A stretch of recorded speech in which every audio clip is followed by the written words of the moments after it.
The Galactic Council had ruled the stars for 50,000 years. 12 ancient alien species sat in the Great Chamber, making decisions that affected billions of lives across thousands of worlds. They were proud of their power. They controlled the galaxy through three things: powerful energy weapons that could melt entire fleets, instant communication that connected every corner of space, and teleportation gates that moved armies across light years in seconds. No one challenged them. No one dared. The Council believed they had seen everything the universe could offer. They had encountered hundreds of species. Some joined willingly, others fought and lost. All eventually bowed to the Council's authority. Then the humans arrived. It happened near a region called the Proxima Threshold, a busy trade route where Council ships traveled daily. A strange vessel appeared moving through space in a way the Council had never witnessed. It didn't use their teleportation gates. It didn't ride the quantum streams that all civilized species used for travel. Instead, it seemed to push itself forward with crude explosions.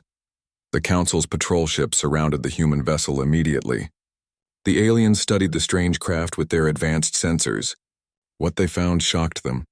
The human ship used controlled nuclear bombs to propel itself. Nuclear bombs! Like setting off grenades to push a boat across water. The Council scientists could barely believe such primitive technology still existed. They examined further and found more disturbing facts. The humans used bullets and metal projectiles as weapons. They had chemical rockets.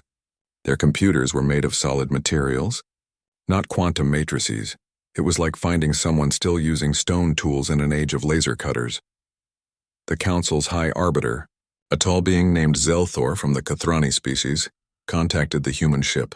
His voice carried both authority and barely hidden contempt.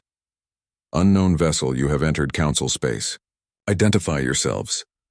The human captain, a woman named Elena Vasquez, appeared on the communication screen. She looked young by Council standards, with dark hair and sharp eyes that studied everything around her. "This is Captain Elena Vasquez, of the Earth ship Endeavor. We come in peace. We're explorers from the Sol system." Zelthor's three eyes narrowed. "Sol system. We have no record of your species in our databases. Your technology is dangerously outdated. You should not be capable of faster-than-light travel." Elena smiled, but the expression didn't reach her eyes. "We're resourceful." The Council debated what to do with these humans. Some suggested quarantine. Others proposed immediate technology sharing to uplift this backward species. A few, like Zelthor, simply wanted the humans sent back where they came from. Finally, the Council made their decision. They would offer humanity protectorate status. It sounded generous, but it came with strict rules.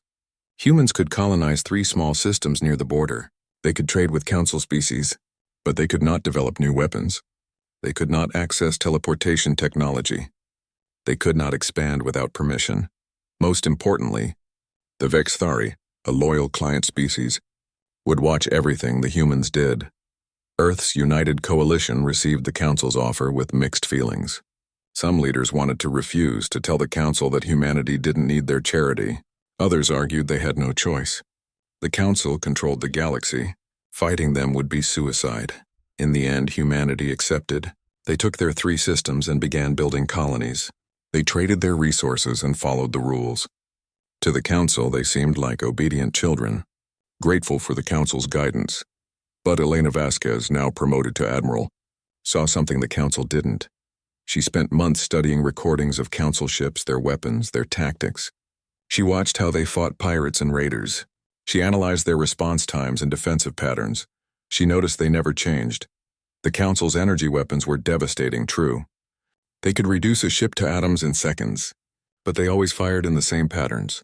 Their shields protected against energy attacks perfectly, but they never adapted to new threats. Their tactics worked because they had always worked, not because they were the best tactics. Elena started a classified project. She called it Asymmetric Response Protocols. Only a handful of humans knew it existed. In secret files and encrypted databases, she began documenting every weakness she saw, every rigid pattern, every assumption the Council made about how space combat worked. She wrote in her personal log, "They are strong, but they are old. They have forgotten how to change. They have forgotten that survival requires adaptation. If the day comes when we must fight, we won't beat them with their own weapons. We'll beat them by being what they can no longer be: unpredictable." The council noticed none of this. To them, the humans were harmless. A curiosity, a primitive species that would eventually abandon their crude technology and embrace the council's superior methods. The Vexthari monitors sent regular reports. All of them said the same thing. Humans are compliant, busy with mining and construction, no threat detected. Years passed. Human colonies grew. Children were born who had never seen Earth. Only the new world's humanity now called home. Ships traveled between the three human systems, carrying goods and people. Everything seemed peaceful. But in hidden corners of those ships, in sealed cargo containers marked as mining equipment, humanity was building something the Council would never expect. Admiral Elena Vasquez was not preparing for peace. She was preparing for the day when humanity would have to prove they deserved respect, not pity. That day was coming sooner than anyone knew. 120 years passed like water flowing down a river. To the Council, it was barely a moment. To humanity, it was 5 generations. The humans now lived on 17 worlds. Their ships traveled regularly between systems carrying food, materials, and people. They mined asteroids, built stations, and established farms on terraformed planets. The Vexthari watched it all and reported the same message every cycle. Humans pose no threat. The Council was satisfied. Another species had learned their place in the galactic order, but the Council never looked closely enough. They never wondered why human mining operations extracted 10 times more metal than their colonies seemed to need. They never questioned why human ships traveled in strange patterns that made no commercial sense. They never investigated the massive construction projects hidden in the asteroid fields of the outer colonies. If they had looked, they would have found shipyards. Hundreds of them, concealed in hollowed-out asteroids and behind gas giants. Humans had been building for over a century. Not the slow, careful construction of the Council, but the desperate, efficient work of people who knew their survival depended on it. Elena Vasquez was long dead, but her legacy lived on. The asymmetric response protocols had become humanity's secret doctrine. Every human admiral studied them. Every engineer built with them in mind. Every scientist worked to perfect technologies the Council had dismissed as primitive. The humans couldn't match Council energy weapons, so they stopped trying. Instead, they perfected what they had. Railguns that could fire metal slugs at incredible speeds. Computer systems that could track thousands of targets simultaneously. Stealth technology using exotic matter that Council sensors couldn't detect. Ships small enough to be missed but deadly enough to matter. While the Council had stagnated, humanity had evolved. Admiral Chen Wei-Lin commanded the defense fleet from a hidden base inside the Kuiper Belt of humanity's first colony system. She was 57 years old, the granddaughter of one of Elena Vasquez's original crew. She had spent her entire life preparing for something she hoped would never come. Then the Council made their announcement. The message arrived on every human world simultaneously. High Arbiter Zelthor, the same being who had first contacted humanity, appeared in hologram form. His aged face carried the same contempt it had shown a century before. Client species of the Council, hear this decree. For the safety and unity of all civilized worlds, we announce the Consolidation Decree. All client species must surrender their military autonomy. Your defense forces will integrate into the Council's unified command. You have 6 standard months to comply. The message ended. Across human space, people stopped what they were doing. They looked at each other with the same thought. The Council wants to disarm us. Earth's coalition government immediately requested negotiations. They asked for extensions, claiming they needed time to discuss such an important change. They sent delegations to the Council chamber with endless questions and concerns. They appeared to be stalling, confused, uncertain what to do. The Council saw exactly what they expected to see. A weak species trying to delay the inevitable. But inside the coalition's secure chambers, a very different conversation was happening. President Maria Santos spoke quietly to the assembled military leaders. How long do we have? Admiral Chen Wei-Lin answered. If we refuse, they'll send a fleet. Based on past behavior, we estimate 3 to 4 months before they lose patience. When they come, they'll send enough ships to make resistance seem impossible. And our preparations? Complete. We've been ready for 20 years. Every ship is in position. Every crew is trained. We just need the activation code. President Santos closed her eyes. She was 63 years old. She had grandchildren. She had hoped, foolishly perhaps, that this day would never come. Send the code. Activate protocol shockwave. The message went out through humanity's quantum network, a system the Council couldn't access because they had never imagined anyone would build something so different from their own technology. Across 17 systems, military commanders received 4 words. The time is now. Hidden shipyards opened. Thousands of small ships emerged from concealment, their hulls black as space itself. Asteroid bases activated weapon systems that had been dormant for decades. Soldiers who had trained in secret their entire lives moved to their stations. The Vexthari monitors noticed the unusual activity immediately. Their reports grew frantic. Something was happening in human space, something big, but they couldn't determine what. Their sensors showed increased ship movements, power surges, and communication traffic, but nothing made sense. The Council reviewed the reports with growing irritation. High Arbiter Zelthor called the Vexthari commander directly. What is happening in human space? We're not certain, High Arbiter. They appear to be mobilizing, but for what purpose we cannot determine. Their technology is so crude that our sensors... Enough excuses. Send them a message. They have 1 week to explain this activity or face immediate sanctions. The Council expected the humans to back down, to apologize, to return to their submissive behavior. They had seen it 1,000 times with 100 species. Show strength and the weak always folded. But this time the humans sent an unexpected response. They invited the Council to observe a demonstration of their capabilities at an uninhabited monitoring station near the Deneb cluster. The Council accepted, curious to see what these primitives thought was impressive. They were about to learn that primitive didn't mean weak, and old technology in the right hands could be far deadlier than they imagined. Admiral Chen Wei-Lin stood on the bridge of her flagship, watching the countdown. 37 human vessels surrounded the Council station. It was time to show the galaxy that humanity was done asking for permission. All ships, she said quietly. Fire. The Council's monitoring station near Deneb Cluster was a massive structure, designed to watch over a dozen star systems. Its shields could withstand direct hits from energy weapons. Its sensors could detect ships from light years away. It had stood for 3,000 years, untouched and unchallenged. It took the humans 47 seconds to destroy it completely. 37 human ships appeared in perfect formation. Before the Council observers could even react, the railguns fired. Thousands of metal projectiles, each moving at 92% the speed of light, crossed the distance in an instant. The station's shields activated automatically. They were designed to disperse energy, to redirect particle beams, to absorb laser fire. But these weren't energy weapons. These were solid metal moving faster than anything the shields had ever encountered. The projectiles punched through the shields like they weren't there. They tore through the station's hull, through its internal structure, through everything. The station didn't explode dramatically. It simply came apart, thousands of pieces spinning off into space.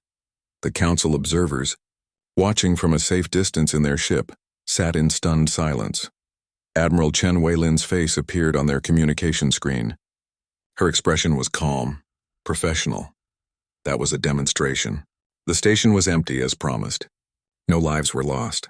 But I need you to understand what you just witnessed. Your shields don't stop kinetic weapons at these speeds. Your sensors can barely track them. Your point defense systems are designed for energy weapons and can't adjust fast enough.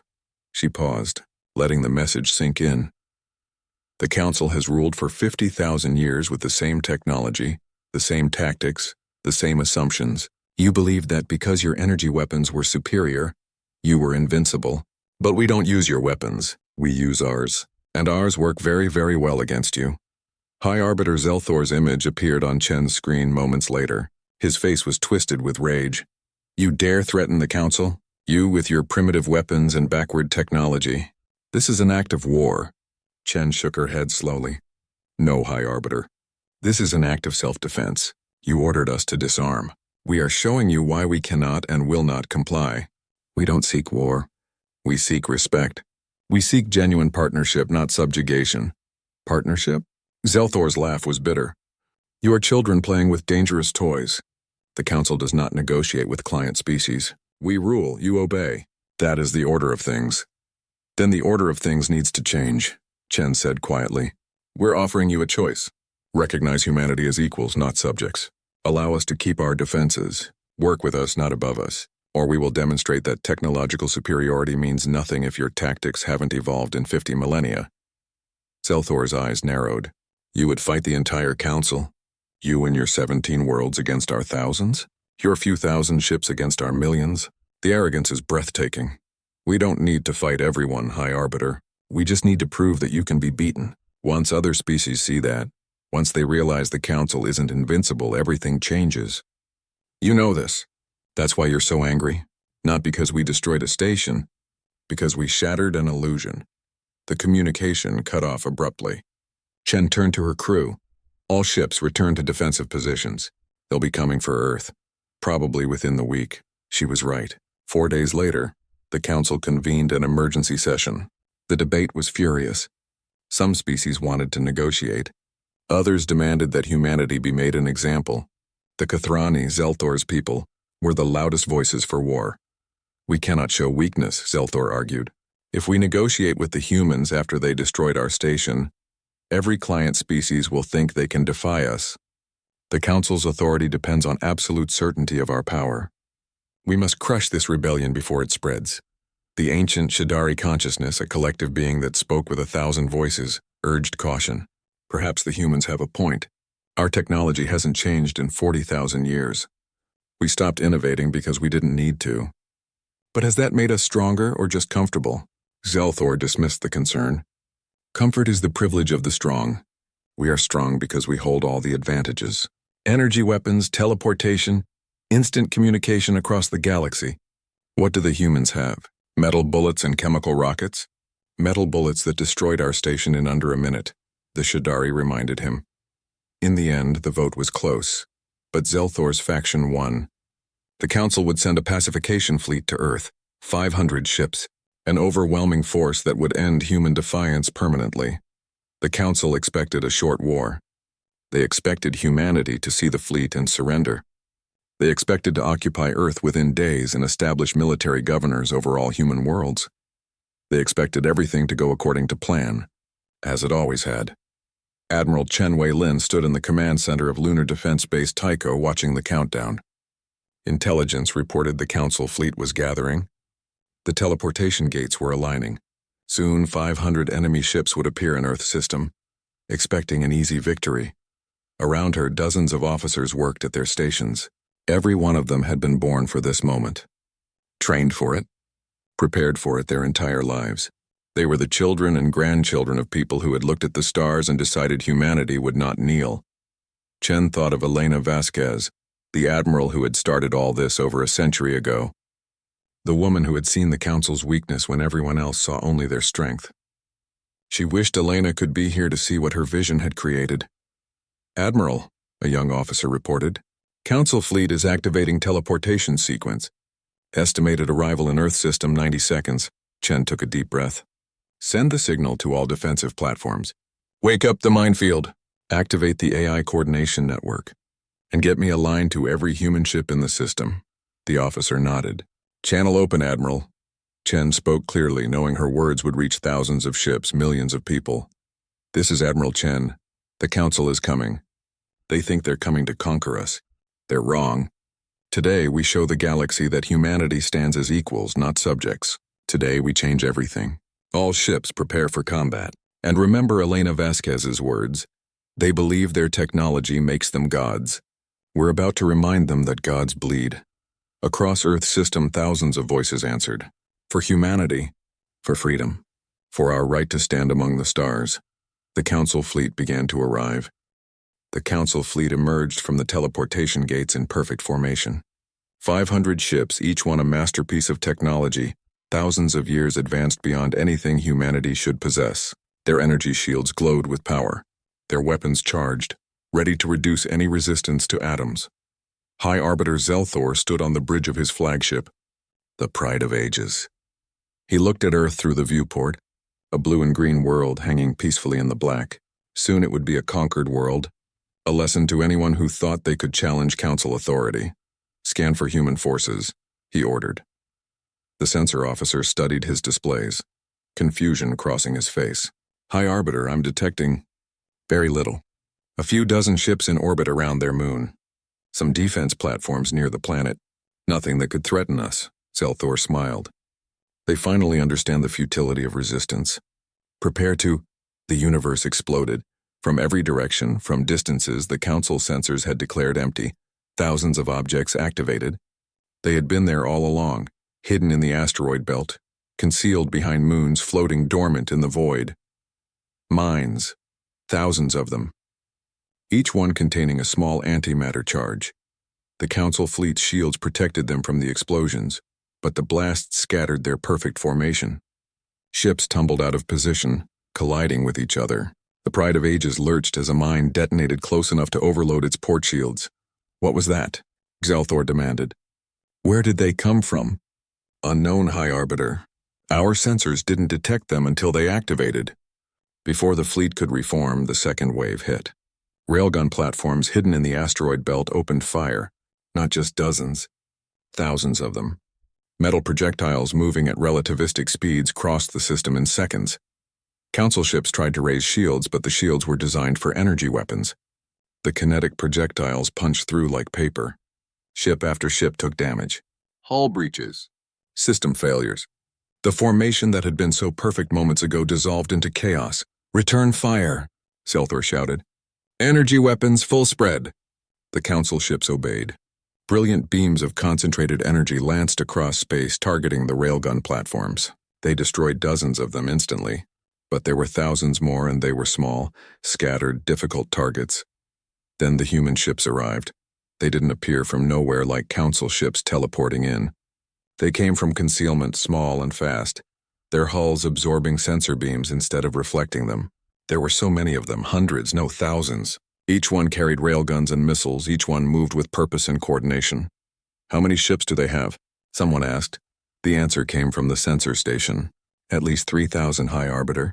And they're all networked together. They're moving as one entity. Zelthor stared at the tactical display. 3,000 ships. The humans were supposed to have maybe a few hundred. How had they built so many? Where had they hidden them? The answer was simple. They had built them over a century, in secret, using their primitive industrial capacity. While the Council had rested on their ancient superiority, humanity had worked. The battle became a nightmare for the Council fleet. Their energy weapons were powerful, yes, but they couldn't track the small human ships effectively. The humans moved in swarms, coordinated by artificial intelligence that predicted every Council tactic before it happened. A Council cruiser would fire at a cluster of human ships, only to find them already moved. Human railguns would target a Council vessel from 12 different angles simultaneously, overwhelming its shields through sheer kinetic force. When Council ships tried to group together for mutual defense, human missiles would strike the center of the formation. The Council had fought wars before, but always the same way. Big ships against big ships, energy weapons against energy weapons, formation against formation. They had won because they had better technology and more experience. But this wasn't that kind of fight. This was asymmetric warfare at its finest. The humans didn't try to out-technology the Council. They used completely different tactics, different weapons, different thinking. Zelthor watched in growing horror as his fleet fell apart. 100 ships destroyed. 200. The humans were winning. Not through superior technology, but through superior adaptation. In desperation, he made a decision. If he couldn't win the fleet battle, he would strike at the heart. Earth itself. Prepare for emergency teleportation, he commanded. We're going directly to Earth orbit. Once there, we'll use the flagship's main weapon to force their surrender. His officers looked uncertain. High Arbiter, emergency teleportation is risky. The calculations, do it. The humans cannot predict every action. We'll appear above their homeworld before they can react. The Pride of Ages began the teleportation sequence. Energy built up around the massive ship. The quantum calculations aligned. Space itself bent to the Council's will. They teleported successfully, appearing in Earth's orbit exactly as planned, and found themselves surrounded. The humans had predicted this exact move. Around the flagship in a perfect sphere floated hundreds of mines, not the small ones from earlier. These were massive. Ship killers. Admiral Chen Wei-Lin's voice came over the communication channel. High Arbiter Zelthor, you're not the first enemy to think of teleporting directly to Earth. We've been waiting for someone to try this move for 90 years. Zelthor looked at the mines surrounding his ship. Each one could destroy his flagship. There were enough to destroy 100 flagships. You knew we would teleport here? We've studied your teleportation technology for over a century, Chen explained. We know how it works. We know that emergency teleportation to a specific location always uses the same quantum coordinates. You always appear at the highest stable orbit. It's efficient. It's logical. It's predictable. Zelthor's voice was quiet. And you're going to kill us all? No, Chen said. We're going to give you a choice. Order your fleet to retreat. Leave our system. Go back to the Council and tell them that humanity will defend itself. But we don't seek unnecessary bloodshed. We want peace, but we want it as equals. Zelthor looked at his tactical display. 300 of his 500 ships were gone. The survivors were scattered, damaged, demoralized. And his flagship was trapped he had come to conquer. Instead, he had been defeated by a species the Council considered primitive. All Council ships, he said slowly, painfully. Retreat. Teleport to emergency coordinates. Leave this system. The surviving Council ships obeyed. One by one, they vanished. The Pride of Ages was the last to leave. As it prepared to teleport, Zelthor looked at Earth one final time. A beautiful world. A dangerous world. The Council would never be the same after this day. Neither would the galaxy. News of the battle spread across the galaxy at quantum speeds. The Council tried to control the information, but too many species had heard the transmissions. Too many sensors had detected the retreat. Within days, everyone knew. The humans had defeated a Council fleet. The reaction was immediate and chaotic. On 17 client worlds, governments demanded emergency meetings with their Council overseers. The message was always the same. We want to renegotiate our status. If the humans can stand as equals, why can't we? 8 species began secretly developing kinetic weapons programs, copying the human approach. They figured if simple metal projectiles could defeat Council shields, they wanted those projectiles too. The Council itself split into factions. The Kathrani, humiliated by their defeat, demanded total war against humanity. Marshal every ship, call every species to arms, destroy Earth, and make an example that would last another 50,000 years. But other voices urged caution. The Shadari consciousness asked uncomfortable questions. How many species would actually fight for the Council now? How many would refuse? How many would use the chaos to rebel? The pragmatic majority realized the truth: they couldn't win this war. Not because humanity had better weapons, but because the illusion of Council invincibility was shattered. If they attacked Earth again and lost, the Council would collapse completely. Even if they won, the cost would be devastating. For the first time in millennia, the Council had to consider compromise. Earth's government, led by President Santos, made their offer public. It was broadcast to every world in Council space, translated into hundreds of languages. We don't want war, Santos said, her elderly face filled with determination. We never wanted war. We want what every species deserves: the right to defend ourselves, the right to govern ourselves, the right to stand with pride among the stars. We're offering the Council a new path. Instead of rulers and subjects, we become partners. We share technology. We share knowledge. We build something better together. The proposal was detailed. Humans would contribute their kinetic weapons technology, their artificial intelligence systems, their industrial methods. The Council would share energy weapons principles, teleportation fundamentals, and their vast scientific knowledge. All client species would have the option to renegotiate their status as full partners rather than subjects. It was revolutionary. It was also terrifying to the Council's old guard. They had ruled for so long, commanded for so long. How could they accept humans as equals? The debate in the Council chambers lasted for weeks. Arguments grew heated. Zelthor and his faction refused to even consider the human proposal. They demanded honor be restored through victory, but slowly the tide turned. Species after species pointed out the obvious.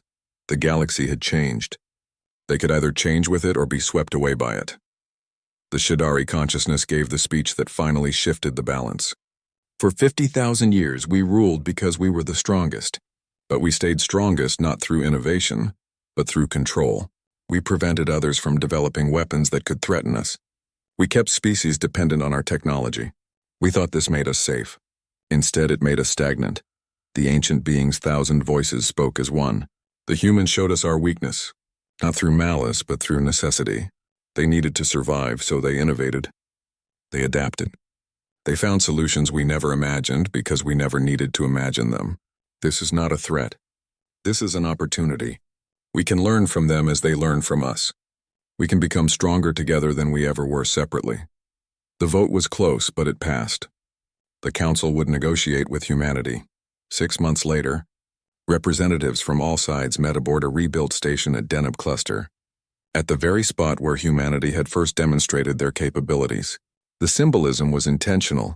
Admiral Chen Wei-Lin, now promoted to fleet commander, represented humanity alongside President Santos. Across from them sat representatives from all 12 council species. Zelthor was notably absent, having resigned in protest. The treaty took 3 weeks to finalize. It was called the Accord of New Beginnings. Under its terms, humanity became the 13th council species with full voting rights. The council itself transformed from an authoritarian government into a true coalition of equals. Any species that wanted to remain a client could do so, but all were offered the chance to become full members. 17 species immediately accepted full membership. Others said they needed time to consider. Some, comfortable with their current arrangement, chose to remain clients. But now it was a choice, not a requirement. Technology sharing began immediately. Human engineers worked alongside council scientists, combining kinetic and energy weapon principles to create hybrid systems more effective than either alone. Council teleportation technology merged with human artificial intelligence to create gates that operated faster and more efficiently than ever before. 5 years passed. The galaxy looked different now. Human Council hybrid ships explored regions of space that neither civilization could have reached alone. Trade flourished. Scientific discoveries accelerated as species shared knowledge instead of hoarding it. Admiral Elena Vasquez's prediction, made over a century earlier, had come true. The Council had forgotten how to change. Humanity had reminded them, not with malice but with necessity. On Earth, a memorial was built for all those who had prepared for the Battle of Sol. Thousands of names were carved into black stone. People who had spent their lives building ships in secret, training for a war they hoped would never come, sacrificing normal lives for humanity's survival. At the center was a plaque with Elena Vasquez's words, taken from her private logs and made public after her death. They believed their technology made them gods. We reminded them that gods bleed, not with malice but necessity, not for conquest but survival, and now together we're stronger than either could have been alone. Admiral Chen Wei-Lin visited the memorial on the 5th anniversary of the battle. She was 62 now, preparing to retire. Young officers would take her place, officers who had grown up in a galaxy where humans were equals, not subjects. She touched Elena's name on the memorial and smiled. "We did it," she whispered. "We walked the path you showed us, from railguns to teleporters, from subjects to equals." Above her, a ship lifted into orbit. It bore both human and council markings, carrying a mixed crew to a new colony world. Inside were families from 6 different species working together, living together, building together. The old order was dead. The new one, forged in conflict but built on mutual respect, offered something the council had never achieved: genuine unity among the stars. Not through force but through choice. Not through dominance but through partnership. And in the depths of space, humanity's ships traveled alongside their former rulers, now their partners, exploring the endless frontier together.